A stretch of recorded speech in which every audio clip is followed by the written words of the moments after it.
Badblack. Guys, hi. How you doing? Onakulayo tugenda bera mu mabaluwa.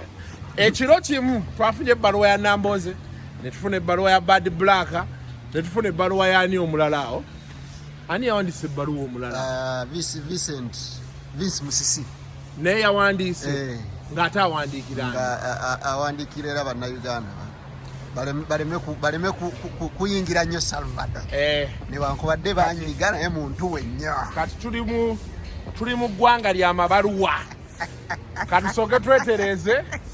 And we come back, man, we make it happen.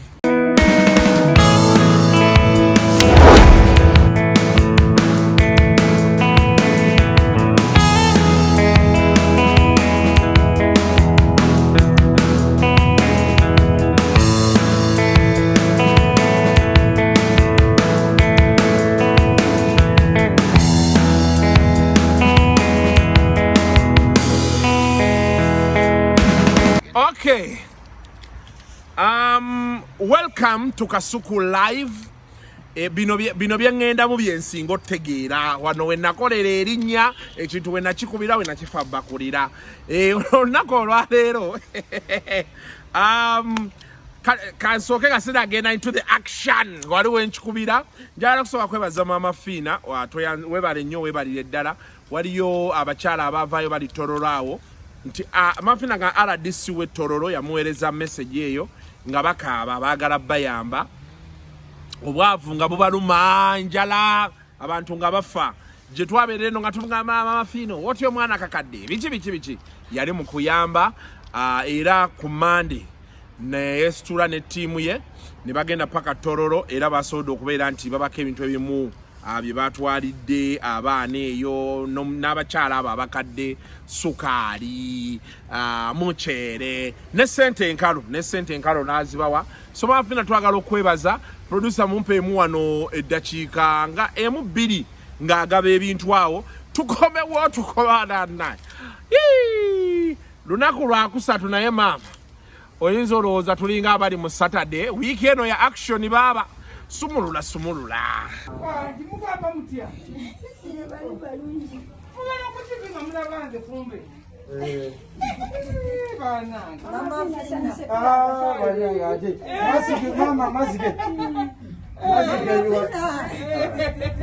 Fina.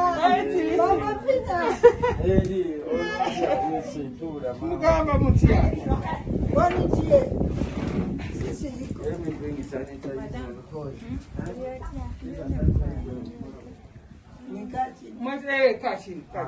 Hakuna shida.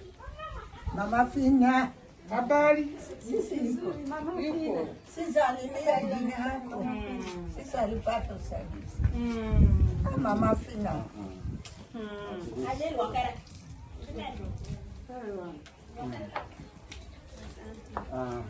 Sasa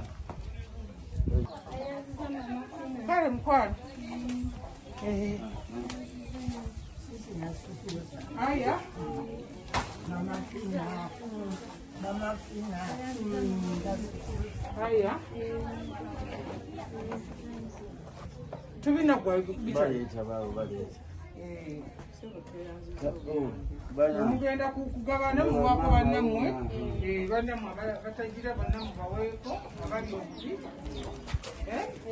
mubagabirako wano bote wano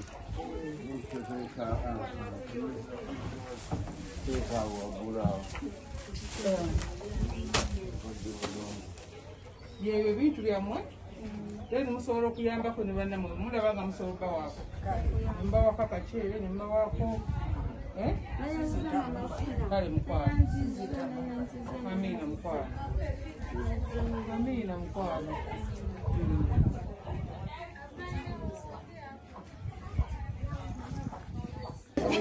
bakumbu bamulungu yazirudde Mama Fina.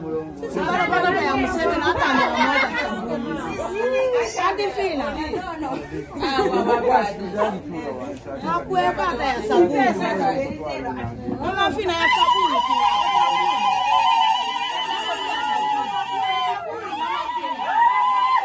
Wele ya haya Debitala Distororo, omukyalo n'omu Namwandu n'omulala ba atunda nimu miyembe kukubo so kati nalaba nga beerikodinze akavidiyo nga balajana omukyalo no bamuwandika okufuna ssente eza Prime Minister emitwalo 10 naye teyafuna kati kyamuwaliriza embeera olwokuba tafunye ssente ne begalya mu nyumba ne beerikodinga ne neighbor we kavidiyo akavidiyo ako katambulira ddala vairo nakasanga ku platform emu kati olwokuba maama Fiina mukwano gwange ate nga alina n'essimu ye kyampaliza omusindikira vidiyo eyo olwagiraba maama Fiina tongera okwebaza oli mukyala mulungi olumirwa bannayuganda singa tufuna ne bannayuganda abalala abasobola okubeera nga maama Fiina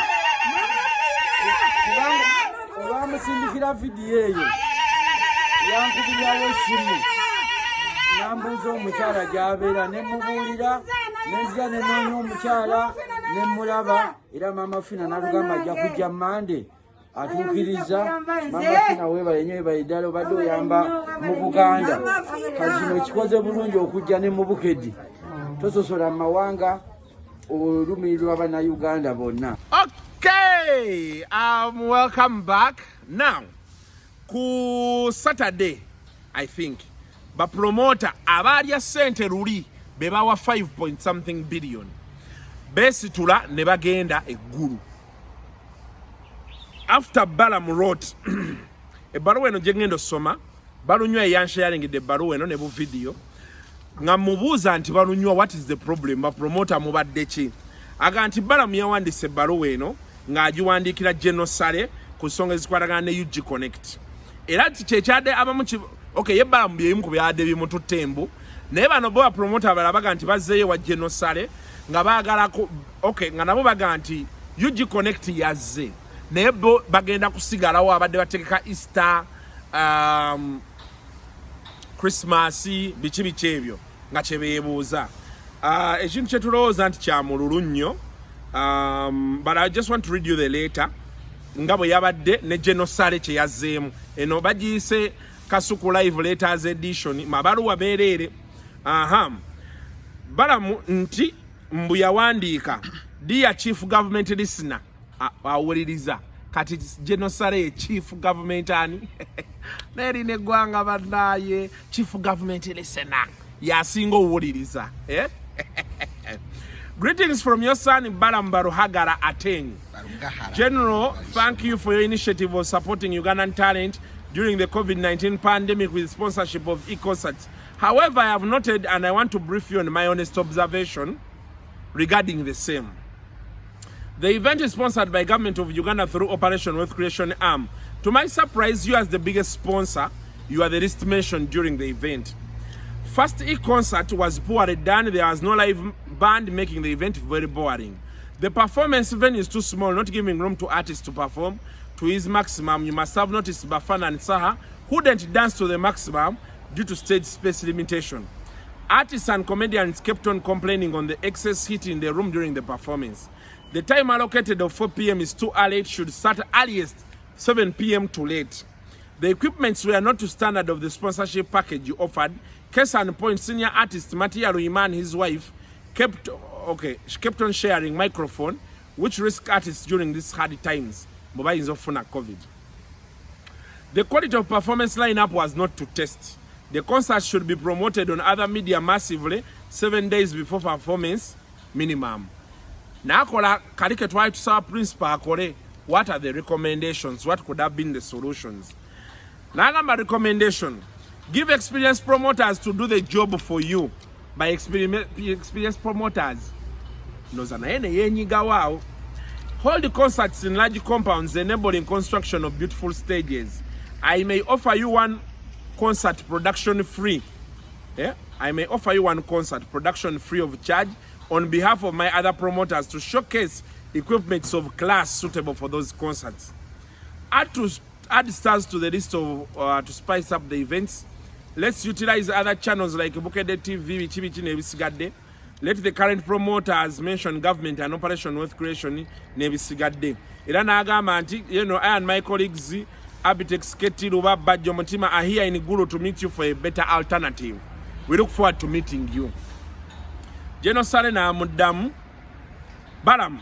Operation Wealth Creation does not seek mentions in what we do. The participants in the current concerts worked with us at the end of the year on the Concert for Peace. We believe show number 5 will be a blockbustering event. I stand to be corrected. By the way, Operation Wealth Creation's 300 million from 10 billion streamers, you all benefited from the first show.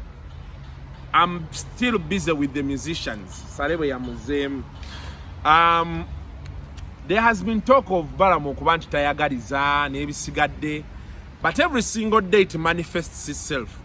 Because if indeed a Balueno email Balamu go ajiwandise, Balunywa ne emachiyenja abali mu bivulu bino. Bwe mwali nga mugabana billion years 5. Mwina kibina ekibagatta Uganda Promoters Association. 1. Balamu wakubirako Balunywa n'omugamba nti nina ebyuma byange bisobola okukola n'akumma omulimu. Ye ne bwagukumma. Is at liberty. Did you talk to this person? Uganda tulina ekizibu ekyo. Balamu ku ssente z'olina zonna wandibadde tokola bintu bine. Baluwa eno bebanga indeed you authored it. How do you feel? Omuntu singa ajja naawe deal yo n'agirinnyamu. Radio 4 singa bwe wali ogireeta ng'oyagala license. Oli yajja n'agirinnyamu wandiwulidde otya. So tulekeraawo ebintu bino eby'omululu n'omutima omubi tebirina gye bitutwala. Mugenda kwereetera obuzibu mwewala ne mwette mwewa obutwa mu bintu by'ekisiru. Ku ssente ezitali na zammwe ze mutaakoleredde. Omusajja yapiichingayo ekintu kye. Balamu, did you pitch? Omusajja ne bamuwa omulimu. Be happy for him.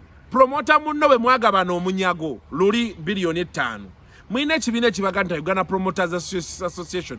Wakitwe mumuyita ne mumunnyonnyola nti owaye kyusaamu wano kyusaamu wali. Si kirungi man. It is bad and the complaints have been growing. Bagamba Balamu olina omutima omubi olina biki. Kadata it's manifesting. I mean, it's hopeless. It's hopeless. Banaye abantu mukute ku ssente. Mukute ku ssente. Kindeta ne kubali ba promoter. Ku ssente ze mwafuna luli. Milioni 10, milioni 2. Wano oli ampeereza message nti nkumba SS. Bagimenyezaawo ne bakutula mu bupoloti 15 milioni 7. That is a school. Erina abaana abasomerayo. Naye embeera yabatuuse neetabuka neegaana. Baani abadduukirira. Ffe tuli mu mawulire wano sirabangayo wadde 10. Tetugenda nkowa jennu. Tetuyina muntu atuwa. Naye tugezaako okubaawo. Naye mwe abaakwata ne ku ssente. Ate era muzeeyo muleese concept mu mwakolanga ebivulu ku Easter, sima Christmas, kati betula UG Connect, sima tugenda kukola tutya. Mwe mwafunako. Bajjo mwafunako, Abitex mwafunako. Omululu gwaki? Mwe mulowooza nti ssente munaazaagala paka ddi? Mwafuna ssente ne mutakola na kacharite n'aka mu bajjo ekagwenda bye yawadde kono mukyala wa gundi. Mukyala wono omusajja sekitooleko. Namuwerayo ddala ku bintu kuba omukazi ali lubuto essaawa yonna azaala. Okira kyeŋŋamba. Naye abalala temuyambye na ku bantu wadde. Mumanyi bizinesi z'abantu ezaafa. Abantu nga baddayo mu byalo nga tebalina wadde amuwayo n'ekikumi bwe kiti. Naye mmwe ne mukwatako biliyoni 5 era nti mwagenze wa genosale. Obuzibu bwe tulina kati kyekituleeta wali ku bbaluwa ya Nambooze gye yawandiise gye njagala osoma kati. She raises very legitimate issues. Nti kati abantu bano tuba blaminga naye tulina blaminga genosale abawa okutu n'abakkiriza kubanga omuntu wamuwa biliyoni 5. Okuzaawo ssente ze yafiirwa luli kati kale katubale nti wazimuddiza kati ali ku peegi yemu naffe. Ffe kati genosale atuwaayo ddi. Nze ndi w'amawulire ssente zaffe emisaala baagitemako ebintu bingi tebyagoyinga weero naffe tuli ku everyday food. Naye nakazaayo omwana ku ssomero miliyoni ezi yagenda Saturday ku Sunday president n'agamba muggalewo. Maama kati nange nzirukire wa genosale nti nafiirwa miliyoni 3 n'akomawo omwana alyanga kasaanyi.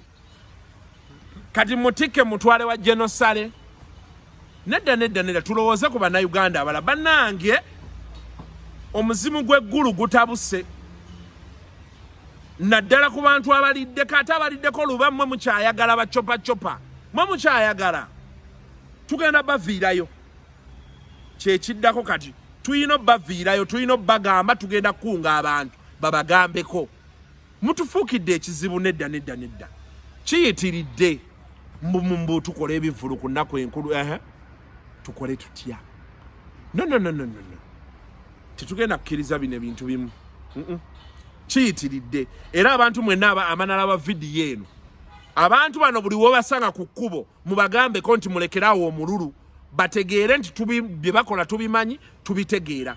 Find these people on the street, tell them mulekerawo nnyunyunta eggwanga bwe baba waayo ffe tebatuwangayo nesoneza nabbanja batugambye abantu bafuna ddabo nga te waliwo abataafuna naye mwe ne mufuna miliyoni kale 10 buli omu era mukyakaaba nga n'abasajja ababa wali siiti ezo abayimbi ne babannannyini bifo temwaddayo bawako wadde 10 ku lisiiti ze mwayiiya. Please stop that nonsense. Bulungi government chief listener General Sale Musale ye muntu ayaniriza buli muntu oba oli kiyenje oba oli muntu yakwandirizanga bunzi ekyatuwesa eggulu si kulwanyisa e-concert bayidawe bajjo ndi mukozi wa e-concert Abitex Keti Luba Mutima bala musimanyo bayi mukozi oba si mukozi wa sijja mwogera ngamba bana abatana ndowooza zemmanyi fe tuli bakozi ba e-concert tukolera wamu ne ba promoter bannaffe babalinyo ne Emma tubayinaako buzibu kubanga tuli wanu family ne naffe twagala kujja kulaba ng'ennaku enkulu tugenda zikola tutya n'ebyo tunayogeramu balamu atenyi owagira e-concert bato gyowagira owagira e-concert bato e-concert yogera amazima kikulu bakutukayo wadde okuba yaaki njikuba naye yeetereze bakole ebintu omutima omubi kakati enewe tulese eggulu ne bamusiga nsimbi abalala nga bwe mumanyi enkola yaabwe tuze okulaba chief government listener okwogera naye tumubuulire biki bye tulina okukola mu zino ennaku enkulu atukkirize atublessing atugaidinge engeri gye tugenda okukolamu ebivulu byaffe naye era tumwebaza okuba nti yatuwadde omukisa abayimbi baffe bazemu okuyimba nga bayimba mu e-concert wadde waliyo ensobi eziriyo no nkugambye wadde waliyo ensobi eziriyo ate lwaki okola ebitali mu nsobi bagambe nkole nga tewali microphone ngena microphone emu betereze batetereza tujja kukikuba mwe bani fefe abapromota bategeera ensonga fabaani abajemera namba 2 w'eggwanga ate nga ye government chief listener City Rose Musigansimbi yatuyise ntuka naffe katujje tumugondere kubanga mukimanyi bulungi tutegeka ebivulu eby'ennaku enkulu nze nkola Uganda Museum Bugolobi Silver Spring Boxing Day Christmas badde nga nkola Gaba Beach onakola enkuuka onakola bisheraton bye oli akola Masaka Street Jam gwe Kavuma Musa akutte kamera otegeka zoo Mauledi naye otegeka zoo ogula nakolako ng'oguze bashiba abalema Luba ategeka emmotoka z'empaka ne yesiba ebitenje ku mutwe kugamba tuze kulabanga tuteleza omulimu gaffe gwa industry ate ugire mituje mulaba neggulu fe tetulina lutalo na muntu yenna ndabyeyo buzibu awo kubanga tulina munaffe w'omutima omubi nga mumumanyi nti ye ojja n'osaka ente eyo ate asula teyeebase era mfunye amawulire nti yabadde akola ekintu kibayita e-concert nze ndi mukozi wa e-concert kambabulye mwenna Abitex Keti Mutima Luba faba talina buzibu naye simanyi lwaki bala mwajinako omutima omubi nze ndi mukozi wa e-concert mbulira amaze ndi mukozi bana Uganda abandaba soko sirika sina mala bintu nga bana Uganda abandaba nga ogivaamu lwaki olina omutima omubi ng'ogivaamu ng'ogenda ate wulira nze ndi mukozi wa e-concert kubanga kyekintu ekyazze okutuyamba okuva mu mbeera embi kiwadde abanayimbi abanaku bannakakaamu abalabye emirimu katulina gitereza butereza bweberi mu ensobi so kugikubanga bbala kale kiwe kyogere kubanga kyagala President wabayigula olina okusirika mbadde nteesa bwe nti nze siri mukozi wa e-concert kubanga kalisa tannaba kumpa mulimu naye njiwagira olw'ensonga nti ewa abayimbi baffe yawadde abayimbi bange emirimu ewa abayimbi baffe emirimu sente ze ziwadde omuyimbi ne bazitwala awaka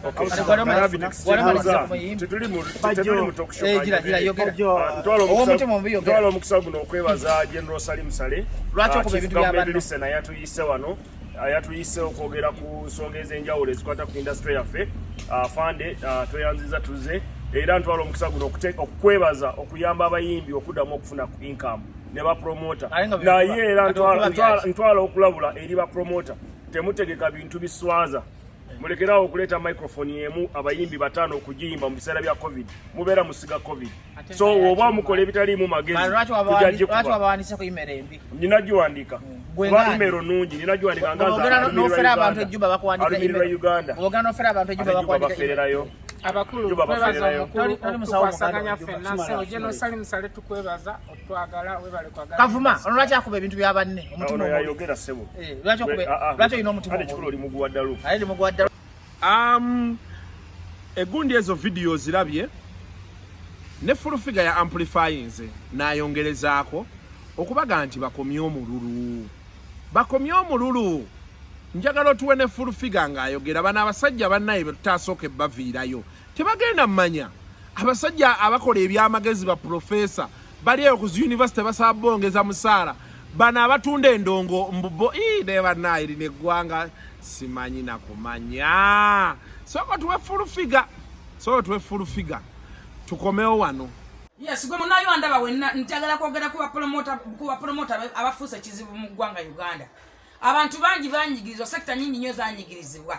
Bapromota mwenna abantu abali eggulu ensaawa ya leero babbala musimanyi babitekisi babajjo baani.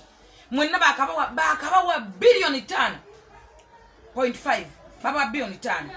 Eyasemba yafuna sente tena nyinyi yafuna milioni 2 3 bimeka naye sawa zino muli gulu still mulowooza yo musajja tabakowa olwokuba tabagamba mwe muvuddeko enkolomi y'eggwanga okugwa n'okufa nabagamba lwo mulitegeera bbala mu nsi oyo omusajja w'ekisatu mutegeere ensi eno nti nensinzi essaawa zino muli eggulu mwekuba mwekka tulina abantu ba doctors abafiira ku front line abajjanjaba abantu ba covid ne bafa n'emirambo gyabwe ne gikwatibwa abantu abamu ba doctors bali malwaliro tebana bakusasulwa bali mu kujjanjaba abantu mwe muli ggulu mulwanira ssente muyombera ssente bawadde billion 5 za e-concert mulinga bagamba nti Uganda erimu sector ya music mulinga bagamba nti buli muntu amale kuyimba lwaki mwe mufuuka kizibu eri eggwanga lwaki temunyize bantu mwatadde abantu obusungu waliwo abaana abakola mu NRM bavunda n'amatu abaana bakulukuta emisaayi abaana balina ebizibu naye tewali abalowooza kwadde abafaako omwo mwesibye eggulu banafuna bata chance agenda okola bajenosali nga mwe temuvaayo lunaku obujja bwaki n'ensala yaki lwaki mufuuka ekizibu eri eggwanga mwe abantu era akasekita kantuka abantu batono nnyo mumufuuse problem liyale mwe bataswala batebuulira batematiza mu mutima teri ssente mala gwe munauganda ndaba kino nkikugamba ne bakwata ku mata ne bakuwa bilioni 3 teri ssente mala kubanga abasinga bakagenda ne bawa bilioni 7 bilioni 7 baziwadde omuntu omuko omusono bamenya wano nera still nakati bayagayaga te basinga okuba obubi teri ssente mala ne kwata akatono ke bakuwadde ob'ekitono ky'olina oba ekikyofunye okikozesa kisobole okwala temuwa kimu kya 10 temuyamba bannammwe mubayambira mu bikwerabisa mubayambira mu kwefula kizibu mulowooza mu mweyita ki ekonomi y'eggwanga eneebeerawo etanga mu nnyini sekita entono nnyo nnyo efuusa kizibu era eggwanga magalaga mate eggwanga limu industry emu yokayoka ya music bannange bisajjamu mutaba bisajjamu muli bikulu babi tekisi muno obusajja obubumpuguma bweyitanga bwa nuupu naye tebuva ggulu lwaki temugenda wa Nyanzi ne bakuwa ssente leero nekya ne bakuwa n'ogulamu bamalaya n'ogula bali emmotoka n'ogula biki era still nodde eggulu ng'oyenjeera mwabatakola mwabaki mwabatafumitiza kiki mulowooza omuntu obutoge atabeetamwa abantu abeetamwa mwe mwotedde abantu okunyiga abantu balina obusungu lwa sekita emu ate lwa abantu babale ennyumba ntono eziyambibwa lwa abantu babale abantu abatono nnyo mbu bapromota bamwe bambaleesi rubbish wule abantu abamu tebali serious nze nga salampa milioni 3 oba bina nga nkeera ku macanga muzungirako si busungu mwana webintu tutayagala kwogerako n'omusajja w'ekisatu yafuuse ekizibu essaawa zino w'ekisatu akuba banne bwe bakutekola omukolo gwa muzeeyi kubanga si yateekayo ebima yagukuba tomukote gwanyumye omukolo mubi wololololo essaawa zino tebamuwadde e-concert akuba banne beekuba na boka akuba e-concert mbubibi mbutebinyuma mbunze bimpe mbikole kati olaba babadde babikola kubanga badde abantu abakuba ebyo bisimanyi wefulukute mu ddiiro simanyi kunama mu ddiiro bisimanyi biki babaddewo nga babikola mutima ki ogwo mubi gw'olina teri muntu wa mutima mubi akulaakulana teri muntu wa mutima mubi asobola kwekkusa tolima ti ate tolyekkusa musajja gwe si busungu ye gwe oliko mawa ki kyoyagala ne kyotayagala n'ababo bakuba nze munkubi wano muguza abakazi ne bakuba ne mugula obwana simanyi bunabuzaalamu ne mugula bino ebikazi simanyi anti minanasi anti bisaaniiko ne mugula abantu ne banvuma mu nsuule nga gwe muntu omugwa akikola oguze buno busajja buno buliwe bisiyaga simanyi bwani buno bwerusa simanyi fisi biki bukubenza omuntu omu bwani gwe yagala munsi lwaki tofumintiriza musajja gwe mulwate temwekusa muli kutadisa lenga kwa milioni 3 obata milioni 3 era ngoddamu ng'omuzunganirako liya tiwonaita na mwezi abamu bakwalayo n'ambaka bapangisa bafunyeyo n'abakazi bazaddeyo n'abaana tebava ggulu abantu abalaba n'agendayo dde abantu abalaba banabafaako dde abantu balina abantu banyigirizibwa waliwo abaana abanoonya obululu abaana bakola biki waliwo omuvubuka asiba newanga avunda amatugo bakuba kali akamotoka kuwali ku street mu town avunda kutukukulukuta amasira yenna avunda avamu n'envunyu tafiiriddwako ffe tuwalinze 226 nse balinze batunuulidde muli ku sekita emu. Now, Furufigo omulabi Nambooze yawandiise ebbaluwa n'aga nti message from Honorable Nambooze to Chameleon.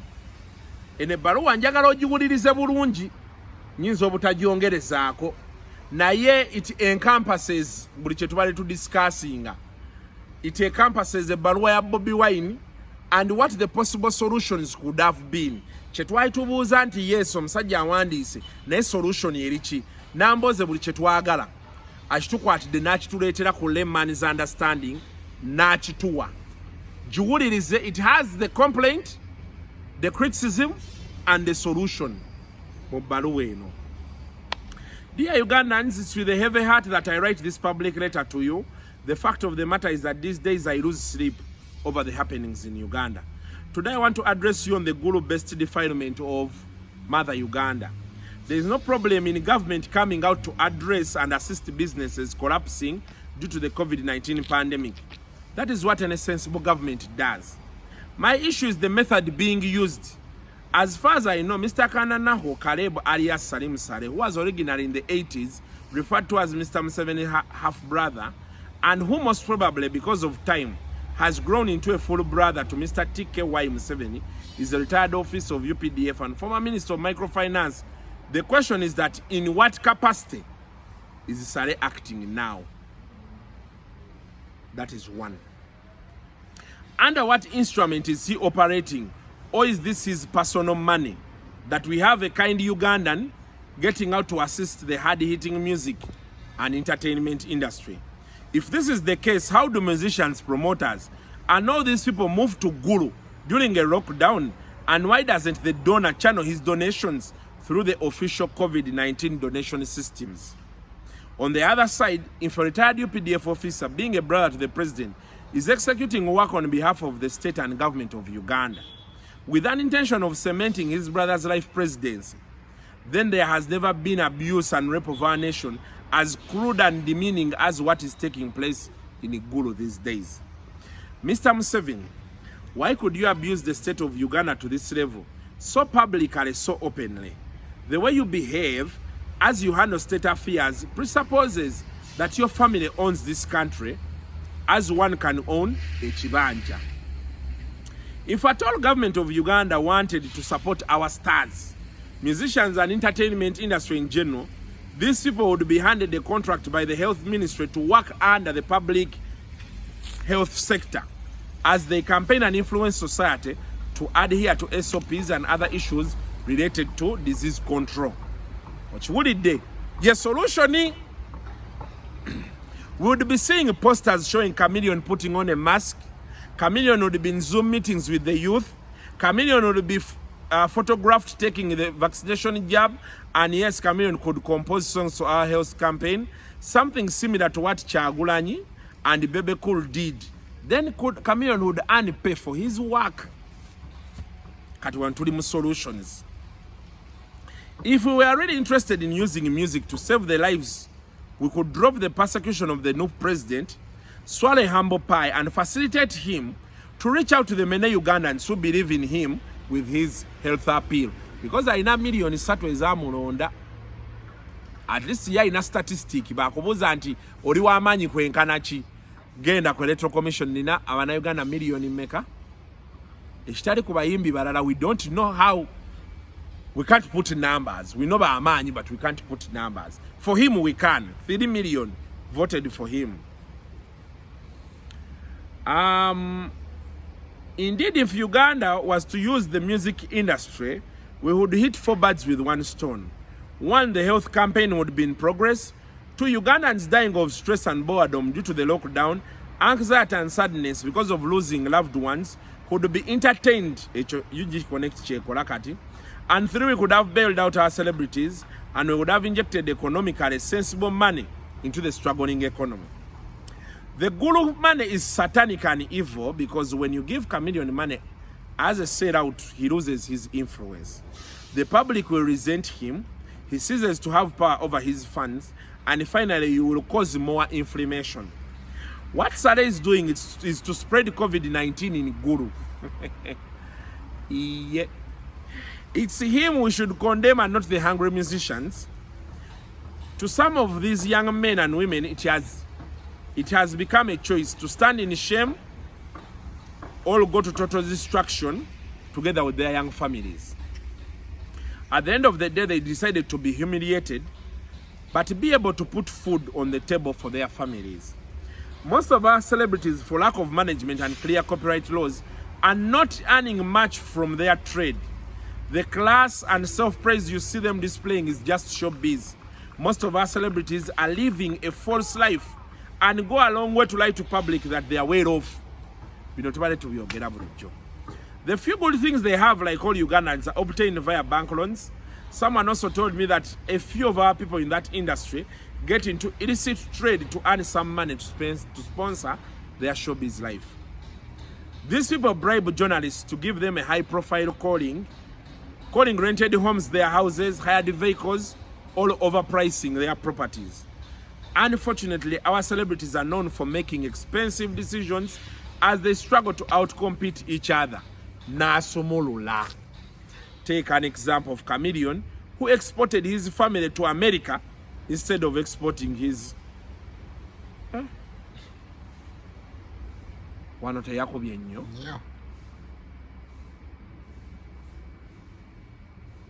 Take an example of Chameleon, who exported his family to America instead of exporting his music.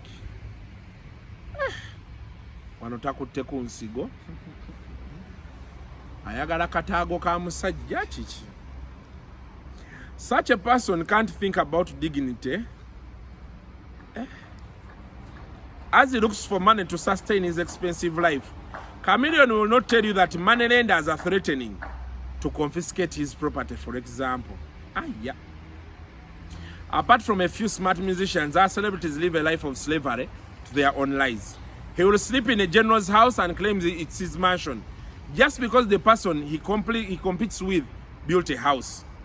He will go kneel before someone with access to state funds and promise never and never to antagonize Museveni's staying power. And as usual, Ugandans seem to have pardoned Mr. Museveni and his supporters of corruption. When government funds are given as a bait to struggling Ugandans, we get mad at the receiver and not the giver. Tunyigira Kamili gwe bawadde ne tutanyigira Sare yakoze eki kyagezaako gamba wano. We torment the desperate people who surrender and give themselves to the junta, demonize them while keeping a closed eye to people who are raiding our treasury for ill-thought-out maneuvers, bogus donations that are not socially, economically, and even politically beneficial. If Ugandans are still interested in our country, the person to demonize is not Chameleon. The person to question and get annoyed with is the two full or half brothers, Akwandana Ko Caleb, aka Salim Sare and TKY Museveni. I salute you, my people. Bachireke Nambooze Bet MP, Chairperson Government Assurances Committee. Take note, Natugamba, wana natulemeddeko. Take note that for a period of 1 month, I'll write you a letter every day to share on what is happening in Uganda. Achitegedde chitegere. Atachitegedde omutwe gwe gulifa. Mpa akayimba ka Fefe Busi ebyali. Akayimba okalabye lwakuba teyatunnyonnyolera ddala bigulu. Naye owulidde kyagambye bamugamba nti abasajja bo bakubba. Yagamba babanzi byenze sikola ki? Sitya loosi. So olusi bw'oba oyogera ku zino ssente sala omuliro munnayuganda ali eyo kye bakugamba. Now finally twafunye ebbaluwa ya Badblack. Jukira Badblack luli yakola interview gye nateekako wano.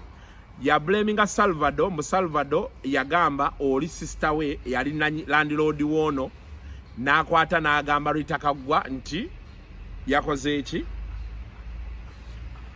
Badblack bamugobye mu nnyumba. For starters, anyway, kansooke nsome ebbaluwa eno katini wano kubanga tuli mu mabaluwa meereere ge tulimu kati season ya mabaluwa. Yagambye wano open letter to Patrick Salvador. Nowadays illiterate people educate those with degrees. Salvador engineer mulamba yali akola na MTN. I've been looking for the reason why on nesibiyeko nnyo as if nze munu gye yazinanga karaoke. Ako kankaleke muna akasanga mu baluwa. Oli Rajivu Pareya gwe yakuwa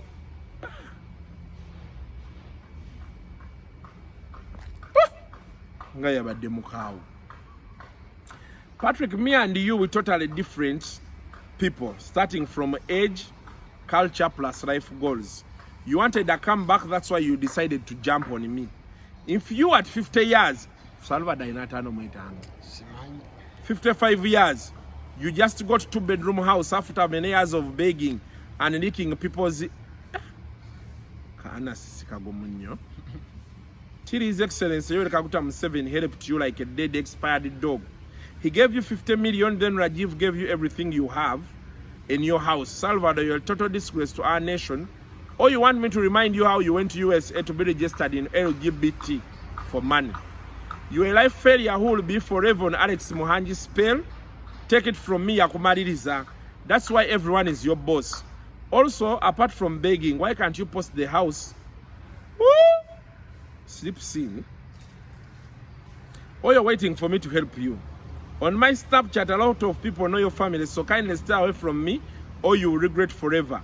After all struggle, you still get involved in women war. So my issue is understandable. I just left prison 4 years ago with nothing lost. I lost everything and I accepted to begin afresh, but still I'm better than you.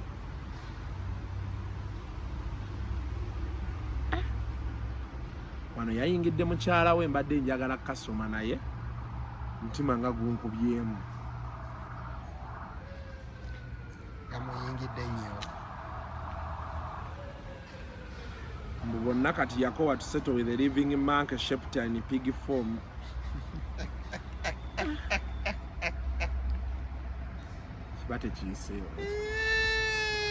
You're way too broke. Some of us, we are not good and begging either way. Teach me. Go back in the village, sort your family before I expose you in a few days. What's your professional apart from begging?